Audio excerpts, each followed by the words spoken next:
Hello bachcho, let's read this question. Question says if there are 2 points A and B on rectangular hyperbola xy equal to c square such that apsis of A is equal to ordinate of B, then the locus of point of intersections of these tangents of A and B is. चले तो हम इसको पहले एक बार diagram से बना के समझ लेते हैं कि ये क्वेश्चन हमको क्या बोलना चाह रहा है। तो X Y equal to C square वाला पैराबोला है, हाइपरबोला है, तो हम उसको फर्स्ट और फोर्थ क्वाड्रेंट में यहाँ पे इस टाइप से बना सकते हैं। यहाँ पे 2 पॉइंट हमने लिए हैं, एक पॉइंट ए है, एक पॉइंट बी है।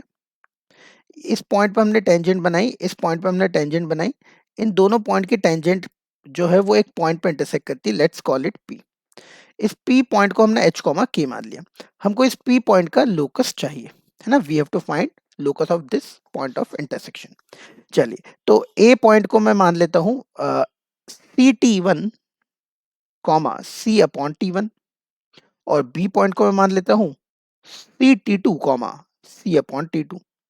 अब हमको क्या बोल रखा है, देखिए ध्यान से, एब्सिस ऑफ ए पहले पॉइंट का x is equal to ordinate of b दूसरे पॉइंट का y बराबर है।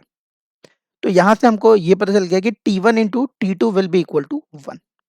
ठीक है, अब पॉइंट ऑफ इंटरसेक्शन की बात करते हैं। तो पॉइंट ऑफ इंटरसेक्शन, इसका सीधे सीधे हमको फॉर्मूला एक रिजल्ट याद होता है। पॉइंट ऑफ इंटरसेक्शन जो होता है p, that is equal to 2c t1 t2 divided by t1 plus t2, अगर 2 पॉइंट पे हम टेंजेंट बनाते हैं T1 और T2 पे, comma 2C divided by T1 plus T2।